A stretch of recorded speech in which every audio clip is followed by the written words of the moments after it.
Greek സിവിലൈസേഷനെ കുറിച്ചാണ് ഇന്നത്തെ ക്ലാസ്സിൽ നമ്മൾ ഡിസ്കസ് ചെയ്യാൻ പോകുന്നത്. ഗ്രീക്ക് നാഗരികത ആധുനിക യൂറോപ്യൻ സംസ്കാരത്തിന് അടിത്തറ പാകിയത് പ്രാചീന ഗ്രീക്ക് സംസ്കാരമാണ്. ലോകത്തെ തന്നെ ഏറ്റവും മഹത്തരമെന്ന് വിശേഷിപ്പിക്കപ്പെടുന്ന ഈ നാഗരികത നവോത്ഥാന കാലഘട്ടത്തിലെ കല, സാഹിത്യം, ഭാഷ, തത്വചിന്ത, ശാസ്ത്രം, വിദ്യാഭ്യാസം തുടങ്ങിയവയുടെ വളർച്ചയ്ക്ക് നിരവധി സംഭാവനകൾ നൽകി. ജനാധിപത്യത്തിൻ്റെ കളിത്തൊട്ടിൽ എന്നാണ് ഗ്രീക്ക് സംസ്കാരം അറിയപ്പെടുന്നത്. ഇത് ഹെല്ലനിക് സംസ്കാരമെന്ന്, ക്ലാസിക് സംസ്കാരമെന്ന് അറിയപ്പെടുന്നു. ഹെല്ലന്മാർ എന്നാണ് ഗ്രീക്കുകാരെ അറിയപ്പെട്ടിരുന്നത്. BC 8-ാം നൂറ്റാണ്ട് മുതൽ 13-ാം നൂറ്റാണ്ട് വരെയുള്ള കാലഘട്ടത്തെക്കുറിച്ച് നാം മനസ്സിലാക്കുന്നത് ഹോമർ എന്ന അന്തകവി രചിച്ച ഇല്യഡ്, ഒഡീസി എന്നീ ഗ്രീക്ക് ഇതിഹാസങ്ങളിൽ നിന്നാണ്. ട്രോജൻ യുദ്ധമാണ് ഇല്യഡിലെ പ്രധാന പ്രതിപാദ്യം. സ്പാർട്ടയിലെ രാജാവിൻ്റെ പത്നി ഹെലനെ ട്രോയ് നഗരത്തിലെ രാജകുമാരൻ പാരീസ് തട്ടിക്കൊണ്ടുപോകുന്നു. അതേ തുടർന്ന് മൈസീനിയൻ രാജാവായ അഗ്മംനൻ 10 വർഷം നീണ്ടുവന്ന ട്രോജൻ യുദ്ധത്തിലൂടെ ട്രോയ് നഗരം പിടിച്ചെടുക്കുന്നതുമാണ് കഥാതന്തു. ട്രോജൻ യുദ്ധത്തിന് ശേഷമുള്ള ഗ്രീക്ക് വീരപുരുഷൻ ഒഡീസിസിൻ്റെ ജീവിതമാണ് ഒഡീസിസിലെ പ്രധാന പ്രതിപാദ്യം. ധീരരും ശക്തരുമായിരുന്നു ഗ്രീക്കുകാർ. പാശ്ചാത്യ നാഗരികതയ്ക്ക് അടിത്തറ പാകിയത് ഗ്രീക്കുകാരാണ്. ശാസ്ത്രം, സാഹിത്യം, രാഷ്ട്രീയം, നാടകം എന്നിവയുടെ ജന്മദേശമാണ് ഗ്രീക്ക്. മെഡിറ്ററേനിയൻ കടലിൽ ബാൾക്കൻ ഉപദ്വീപിൻ്റെ തെക്കേ അറ്റത്തുള്ള ഫലഭൂയിഷ്ഠമായ പ്രദേശമാണ് ഗ്രീക്ക്.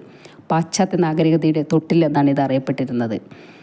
ലോകത്തിൻ്റെ നാനാഭാഗങ്ങളിൽ നിന്ന് ജനങ്ങൾ ഇവിടേക്ക് കുടിയേറി. പല സംസ്കാരങ്ങൾ ചേർന്ന് ഗ്രീക്ക് സംസ്കാരമുണ്ടായി. സംസ്കാരങ്ങളുടെ കളിത്തൊട്ടിലൊന്നും സംസ്കാരങ്ങളുടെ സംസ്കാരമെന്ന്, ഹെല്ലനിക് സംസ്കാരമെന്നും ഗ്രീക്ക് അറിയപ്പെട്ടു.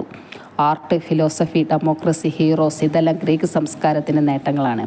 പാശ്ചാത്യ തത്വചിന്ത, സാഹിത്യം, ഗണിതശാസ്ത്രം, നാടകം, ഒളിമ്പിക്സ്, ജനാധിപത്യം എന്നിവയുടെ എല്ലാം ജന്മദേശം ഗ്രീക്കാണ്. ഗ്രീക്കിൻ്റെ ഭൂമിശാസ്ത്ര സംസ്കാരത്തെ വളരെയേറെ സ്വാധീനിച്ചു. കാർഷിക മേഖലയെ സഹായിച്ചു. വിദഗ്ധരായ ധാരാളം കച്ചവടക്കാർ ഗ്രീക്കിലുണ്ടായിരുന്നു. 3 വശവും മെഡിറ്ററേനിയൻ കടലിൽ ചുറ്റപ്പെട്ടതായിരുന്നു ഗ്രീക്ക്. അയോണിയൻ ദ്വീപിലേക്ക് BC 3000 കുടിയേറ്റം ആരംഭിച്ചു. അക്വയൻ, അയോണിയൻ, ഡോറിയൻ തുടങ്ങിയ ജനവിഭാഗങ്ങൾ ഇവിടേക്ക് കുടിയേറി. നാട്ടിലെ ആചാരങ്ങളായിരുന്നു നിയമങ്ങൾ. പ്രഭുസഭയുമായി രാജാവ് ആലോചിച്ച് തീരുമാനമെടുത്തു. പുരാതന ഗ്രീക്കിൻ്റെ ചരിത്രം മനസ്സിലാക്കുന്ന ഗ്രീക്കിനെ കാലഘട്ടങ്ങളായി തിരിച്ചാണ്. കൃഷിയും കാലിമേക്കലുമായിരുന്നു ജനങ്ങളുടെ പ്രധാന തൊഴിൽ. ഓരോ ഗ്രാമവും ചുറ്റുമുള്ള നഗരങ്ങളും ചേർന്ന് നഗരരാഷ്ട്രങ്ങളുണ്ടായി. ഏതൻസ്, സ്പാർട്ട, തേംസ്, കൊറിന്ത് എന്നിവയായിരുന്നു പ്രധാന നഗരരാഷ്ട്രങ്ങൾ. ഓരോ രാഷ്ട്രത്തിനും സ്വന്തമായ മതവും മതദേവനും ഉണ്ടായിരുന്നു. ജനാധിപത്യത്തിൻ്റെ ഉപജ്ഞാതാക്കളാണ് ഗ്രീക്കുകാർ. BC 508 അധികാരത്തിലെത്തിയ ക്ലസ്തനീസിനെ ജനാധിപത്യത്തിൻ്റെ പിതാവാണെന്നാണ് അറിയപ്പെടുന്നത്. 30 വയസ്സിന് മുകളിലുള്ളവരെ ചേർത്ത് ജനസഭ രൂപീകരിച്ചു. BC 461 മുതൽ 429 വരെ ഭരിച്ച പെരിക്ലിസിൻ്റെ ഭരണകാലമായിരുന്നു ഗ്രീസിൻ്റെ ജനാധിപത്യത്തിൻ്റെ സുവർണകാലം. നറുക്കെടുപ്പിലൂടെയാണ് തെരഞ്ഞെടുപ്പ് നടത്തിയിരുന്നത്. ശാസ്ത്രത്തെ മതത്തിൽ നിന്ന് വേർതിരിച്ച ഗ്രീക്കുകാരാണ്. അനുമാനങ്ങളും യുക്തികളും ഉപയോഗിച്ച് ശാസ്ത്രകാര്യങ്ങൾ കണ്ടെത്തി. കലാരംഗത്ത് അവർ വളരെയേറെ സംഭാവനകൾ നൽകി. ക്ഷേത്രങ്ങൾ വാസ്തുവിദ്യയുടെ തെളിവുകളാണ്. മാസിഡോണിയയിലെ രാജാവായിരുന്ന അലക്സാണ്ടർ. BC 356 ജനിച്ച അദ്ദേഹം ഫിലിപ്പ് രണ്ടാമൻ്റെ മരണത്തോടെ അധികാരത്തിൽ വന്നു. അദ്ദേഹത്തിൻ്റെ പടയോട്ട് അദ്ദേഹത്തെ പാൻ ഹെലനിക് എന്ന പദവിയിലേക്ക് എത്തിച്ചു. അദ്ദേഹത്തിൻ്റെ കാലത്ത് സാമ്രാജ്യം വളരെ വിശാലമായി. അദ്ദേഹം പേർഷ്യയുടെ ശക്തി തകർത്തു. ഡാരിയസ് രണ്ടാമനെ അട്ടിമറിച്ചു. BC 326 അദ്ദേഹം ഇന്ത്യ ആക്രമിച്ചു. ലോകത്തിൻ്റെ അറ്റങ്ങളിലേക്ക് എത്താൻ ശ്രമിച്ചിരുന്ന ഒരു ഭരണാധികാരിയായിരുന്നു അലക്സാണ്ടർ. അലക്സാണ്ടറിൻ്റെ ഭരണശേഷം ആഭ്യന്തര യുദ്ധങ്ങളുടെ പരമ്പര തന്നെ ഉണ്ടായി. സാമ്രാജ്യം ഛിന്നഭിന്നമായി. അദ്ദേഹം അലക്സാണ്ട്രിയ എന്നൊരു നഗരം രൂപീകരിച്ചു.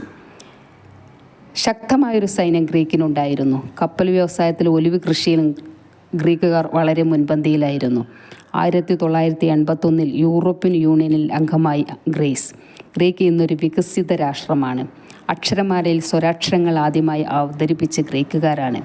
ചെങ്കടലിനെ എറിത്രിയൻ കടൽ എന്നാണ് ഗ്രീക്കുകാർ വിളിച്ചിരുന്നത്. ജനാധിപത്യത്തിൻ്റെ കളിത്തൊട്ടിലായിരുന്നു ഗ്രീക്ക്.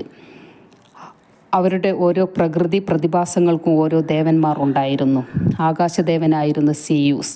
അഥീനായിരുന്നു കലയുടെ ദേവൻ. BC 776 അവർ ഒളിമ്പിക്സ് ആരംഭിച്ചു. സിയൂസ് ദേവനെ പ്രീതിപ്പെടുത്താൻ വേണ്ടിയിട്ടാണ് ഒളിമ്പിക്സ് ആരംഭിച്ചത്. BC 393 ഒളിമ്പിക്സ് നിരോധിച്ച ചക്രവർത്തിയായിരുന്നു തിയോഡിഷ്യസ്. അപ്പോളോ, അദിതി, ഹെറ, ശ്രേഷ്ഠ എന്നിവരായിരുന്നു മറ്റു ദേവന്മാർ. ജനാധിപത്യത്തിന് പിതാവായിരുന്ന ക്ലസ്തനീസ്. ഓസ്ട്രസിസം നിയമം കൊണ്ടുവന്നത് അദ്ദേഹമാണ്. ഗ്രീസിൻ്റെ സുവർണകാലം എന്നറിയപ്പെടുന്ന പെരിക്ലീസിൻ്റെ ഭരണകാലമാണ്. ലോകത്തിലെ ആദ്യത്തെ തിരഞ്ഞെടുക്കപ്പെട്ട രാജാവ് പെരിക്ലീസ് ആയിരുന്നു. പാർത്ഥിപൻ ക്ഷേത്രം പണികഴിപ്പിച്ച പെരിക്ലീസാണ്. കലാശാസ്ത്രം എന്നിവ പെരിക്ലീസിൻ്റെ കാലത്ത് വളരെ ഉന്നതിയിലെത്തി. ഏതൻസ് സ്പാർട്ടയും തമ്മിൽ നടന്നിരുന്ന യുദ്ധമാണ് പെലപ്പണീഷ്യൻ യുദ്ധം. BC 431 മുതൽ 404 വരെയാണ് ഈ യുദ്ധം നടന്നിരുന്നത്. പ്രത്യക്ഷ ജനാധിപത്യം കൊണ്ടുവന്ന സ്പാർട്ടയാണ്. പെലോപ്പണീഷ്യൻ യുദ്ധത്തിൽ തുടക്കത്തിൽ ഏഥൻസിനായിരുന്നു വിജയം ഉണ്ടായിരുന്നെങ്കിലും പിന്നീട് സ്പാർട്ടയ്ക്കായിരുന്നു വിജയം. പ്രസിദ്ധരായ നാടകകൃത്തുക്കളായ ഈഷ്കിലേസ്, സോഫോക്ലേസ്, യൂറിപ്പിഡിസ് എന്നിവർ ജീവിച്ചിരുന്നത് ഈ കാലഘട്ടത്തിലാണ്. ദുരന്ത നാടകങ്ങളുടെ കർത്താവായിരുന്നു സോഫോക്ലീസ്. ഇദ്ദേഹത്തിൻ്റെ നാടകമാണ് ഈഡിപ്പസ്. പ്രൊമിത്തീസ്, അഗ്മംനൺ എന്നിവ എഴുതിയത് അക്കിലസ് ആയിരുന്നു. ട്രോജൻ ഉമൺ എഴുതിയത് യൂറിപ്പിഡിസ് ആയിരുന്നു. ശുഭാന്ത നാടകങ്ങളിൽ പ്രമുഖൻ അരിസ്റ്റോഫെനീസ് ആയിരുന്നു.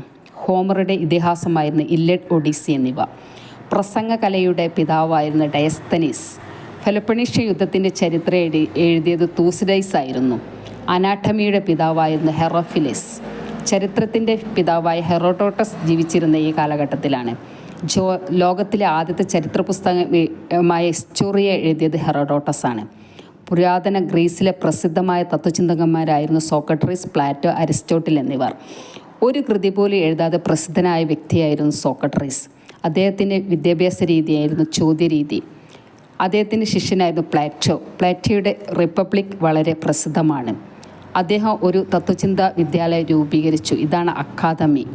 അറിവാണ് നന്മ എന്ന് പ്രസ്താവിച്ച തത്വചിന്തകനായിരുന്നു പ്ലാറ്റോ. അദ്ദേഹത്തിൻ്റെ പ്രധാന ശിഷ്യനായിരുന്നു അരിസ്റ്റോട്ടിൽ. തർക്കശാസ്ത്രത്തിന് പിതാവായിരുന്നു അരിസ്റ്റോട്ടിൽ. സഞ്ചരിക്കുന്ന സർവകലാശാല എന്നാണ് അരിസ്റ്റോട്ടിൽ അറിയപ്പെടുന്നത്. അലക്സാണ്ടറുടെ ഗുരുവായിരുന്നു അരിസ്റ്റോട്ടിൽ. പൊളിറ്റിക്സ് ആണ് അദ്ദേഹത്തിൻ്റെ പ്രധാനപ്പെട്ട കൃതി. പൊളിറ്റിക്സിൻ്റെ ജീവശാസ്ത്രത്തിൻ്റെ പിതാവാണ് അരിസ്റ്റോട്ടിൽ. ഭൂമിയുടെ വ്യാസം, ചന്ദ്രനിലേക്കുള്ള ദൂരം എന്നിവ കണ്ടെത്തിയത് ഇറാസ്തോസ്തനീസ് ആയിരുന്നു. അദ്ദേഹം ഒരു ഫിലോസഫറായിരുന്നു. ആ കാലഘട്ടത്തിൽ ഒരു ചിത്രകാരനായിരുന്നു അപ്പോളോഡോറസ്. നിഴലും വെളിച്ചവും ഉപയോഗിച്ചാണ് അദ്ദേഹം ചിത്രങ്ങൾ വരച്ചിരുന്നത്. ഗ്രീക്കിലെ ആ കാലഘട്ടത്തിൽ ഒരു കവയിത്രിയായിരുന്നു സാഫോ. പ്രേമവും പ്രകൃതി ഭംഗിയുമായിരുന്നു അവരുടെ കൃതിയുടെ കഥാതന്തു. മാരത്തോൺ യുദ്ധം നടന്നിരുന്ന ഈ കാലഘട്ടത്തിലാണ്. പേർഷ്യയും ഗ്രീക്കും തമ്മിലുള്ള യുദ്ധമായിരുന്നു ഇതിൽ ഗ്രീക്ക് വിജയിച്ചു. കലാരൂപങ്ങളിൽ നാടകമായിരുന്നു ഈ കാലഘട്ടത്തിൽ പ്രധാനമായിരുന്നത്. നാടക അഭിനേത്രികളുടെ മുഖംമൂടിയായ പേഴ്സലോണ അവതരിപ്പിച്ച ഗ്രീക്കുകാരാണ്. തത്വശാസ്ത്രത്തിന് അവർ വളരെയേറെ സംഭാവനകൾ നൽകി. സോഫിസ്റ്റ് ചിന്താഗതിയും പ്രൊട്ടഗോറസ് ആയിരുന്നു ആധുനിക ലോകത്തിലെ സോഫിസ്റ്റ് ചിന്താഗതിയിൽ പ്രധാനി. അങ്ങനെ ആധുനിക ലോകത്തിന് നിരവധി സംഭാവനകൾ നൽകിയ ഒരു സംസ്കാരമാണ് ഗ്രീക്ക് സംസ്കാരം.